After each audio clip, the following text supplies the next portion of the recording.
Hello YouTubers! Welcome to Big Buddha is Watching. I'm Big Buddha, and today, breaking from the norm slightly, but in what I hope will be the first of many breaks from the norm, my first book review.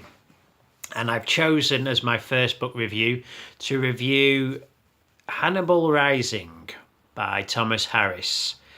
Why Hannibal Rising? Well, Amy asked me the other day, as she was a subscriber to the channel, I said, okay, first subscriber, well, not first subscriber, but something I'm going to offer to new subscribers for the moment will be a free review, So name anything, what you want, I'll review it for you. Get clicking, folks, and get in contact. She suggested Silence of the Lambs, one of her favourite films, possibly her favourite. I said fair enough, but then I thought, well, if I'm going to look at Silence of the Lambs, I really want to look at all iterations of Hannibal Lecter in all medium, because I'm a big Hannibal Lecter fan. In particularly the novels, actually, of which there's 4 Hannibal Lecter novels, and I'm a big fan of all 4. The film versions. Kind of varying in quality, but we'll get to them. So the plan is to look at Hannibal Lecter in the novels, the 4 novels, the 4 films, and the TV show, which I haven't watched in its entirety yet. But most importantly, I want to look at Hannibal Lecter in chronological order. So not necessarily the order the films and the TV shows and the books were written and produced, but in the order that they're set. So although this is the most recent Hannibal Lecter novel and Thomas Harris's most recent novel from 2006, chronologically it takes place before everything else we've seen regarding the character. Yeah, you know how prequels work, okay? So it's the Hannibal Lecter origin story. So for those of you, I'm going to try and eliminate describing the plots, because that's really where I become unstuck and sort of fumble my words the most, I think. So the blurb on the back of the novel, for those interested. He is one of the most haunting characters in all of literature. At last, the evolution of his evil is revealed. Hannibal Lecter emerges from the nightmare of the Eastern Front, a boy in the snow, mute, with a chain around his neck. He seems utterly alone, but he has brought his demons with him. Hannibal's uncle, a noted painter, finds him in a Soviet orphanage and brings him to France, where Hannibal will live with his uncle and his uncle's beautiful and exotic wife, Lady Murasaki. Lady Murasaki helps Hannibal to heal. With her help, he flourishes, becoming the youngest person ever admitted to medical school in France. But Hannibal's demons visit him and torment him. When he is old enough, he visits them in turn. He discovers he has gifts beyond the academic, and in that epiphany, Hannibal Lecter becomes death's prodigy. So, the early part of the plot. I said I wasn't going to go into it, but I'll go into this part very briefly. It deals with Hannibal Lecter and his sister Misha when they're very young during World War II in Lithuania, and the Soviets storm their castle where they live, Castle Lecter, kill the parents, and because it's a cold winter in Eastern Europe, they eat Hannibal's sister and cannibalize her, essentially. He sees this, he's witness to this, and it leaves, well, if you know the character, you'll know the kind of psychological scarring that it leaves him. The story then cuts forward to where a few years to when, as it said in the blurb there, where Hannibal's in his mid to late teens, and what you have here is essentially a revenge story. It breaks from the norms of the previous novels, which were police procedurals or FBI procedurals, if you will. And here we have a period set tale of revenge. The Wikipedia entry for this book says, under the reception part, it said the book received mixed reviews on its initial release. Mixed reviews, I'm here to put that one right. In my mind, Harris can't write a bad novel. He's an absolutely brilliant writer. It's kind of criminal that he's only really published 5 novels in about 40 years. 4 Hannibal Lecter novels and another novel called Black Sunday, which I've never read actually, but it was his first novel. Something that I want to rectify. But again, as I've said in previous videos, the fact that he's not the most prolific author in the world probably adds to his talent and the quality of his writing. He spends years and years writing these books, and that's the quality of them. It owes a lot, I'd say, to the time that he obviously spends researching and writing and honing each chapter and to get it to be the very best. This is no exception. It's the writing on display is as good as in any other Harris novel. And this is Harris really out of his comfort zone. I mean, to date he's only ever written in the present day and dealt with present day America. So having something out of his comfort zone, could have been a challenge, and it could have been his downfall. And I think he rose to the challenge. Okay, he kind of has transplanted his own aesthetic to post-war Lithuania, post-war Eastern Europe and France as well. And like in, say, Game of Thrones, which I know, strictly speaking, aren't historical set novels, you do get the odd American idiom creeping into the writing. You get the voices of the characters feel kind of authentic, but then you will get phrases like, shakedown and very American turns of phrases and bad language, and you almost think, well, is that just ignorance and poor research on the part of the author, or is this a conscientious effort to make the writing more accessible to a modern day audience? Harris is a very intelligent writer, and I would probably plump for the latter. I'm going to go through plus points and negative points with this novel, the things I liked and the things I didn't like. And there was a lot I liked about this book. This was the only Hannibal Lecter novel I hadn't actually sat down and read. I've seen the film once a few years ago, and I was, but this is the only book that I'd read, so I was kind of vaguely familiar with the plot, and I'm going to rewatch the film again tonight, because I believe the plot of the film differs slightly from the book. We'll see. But I very much enjoyed all the other Hannibal Lecter novels, and this one came as a pleasant surprise. For some reason, I was not expecting to like it as much as I did. But this is what I did like. Harris, he is the greatest page-turner novelist I've read. I mean, I'm not really a page-turner kind of guy, Stephen King has a reputation for being the great page-turner novelist, but for me, Harris is one of the few writers who genuinely, I can't put his stuff down. I can devour a Harris novel quite easily in a day or a couple of days, and writers like that are few and far between. And snobby literary critics will say, well, that's not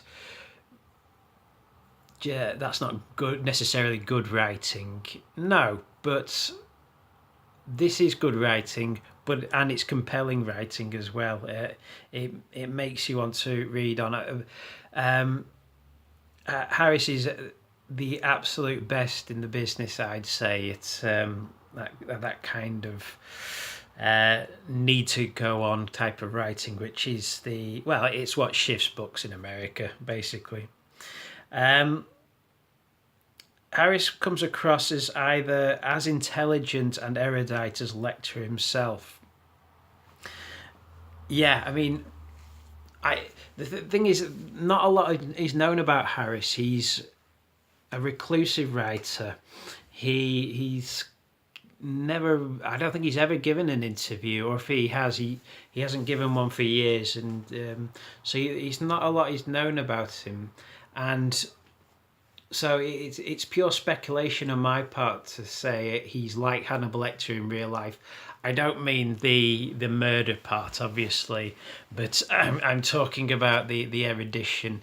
Yeah, all the books are replete with references to art, be it paintings or high art like the opera, and I don't know if this is a great education on the part of Harris, and if he has fine dining as well, and if he has a genuine love for this stuff himself, and that just bleeds into the work, or whether he just does a hell of a lot of research. I mean, the time he takes to write these books could be largely devoted to research. I could very much believe that, because they feel very authentic, his novels. The modern day FBI novels that have made up the Lecter novels so far. I mean the research into the practices of the FBI agents, and also the defining qualities of the characters. Be they the FBI agents or serial killers, it all feels so authentic, and that's down to just a vast amount of research that has gone into writing these novels. Here, it's more historical research, and it must be on Kubrick levels, the amount of research that Harris did for this book. What makes the setting so compelling, which could come across. I mean, the setting a book in 1950s Lithuania and 1950s France, it could come across as kind of dry and a little boring to a modern audience. But what makes the writing and the chapters and the story so compelling is the detail that Harris infuses into each scene. He's thought through, the make of bikes that the characters ride, what the farmers grow, and the make of trucks, things like the make of fridge that a character would have. There's even one scene set in a police interrogation room where Harris describes what the ashtray looks like on the on the interview desk, and it's not a generic description. He says there's advertising on the ashtray. Harris has obviously looked into gone as far as looking into the type of ashtrays that would have been around in France at the time the story is set, and it's that kind of detail that makes the story. It's almost like Hemingway, It's almost as if it's a first-person narrative, or the author had first-hand experience of these situations and these settings, and is putting you, the reader, there. And it did remind me a lot of Hemingway reading this novel, but although unlike Hemingway, which is weighty literature. This feels in the writing style like it's going to be weighty literature, but what's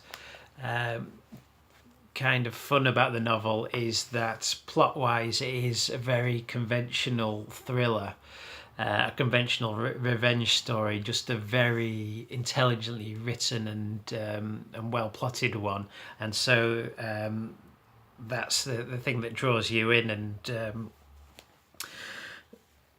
yeah, it's a very entertaining plot.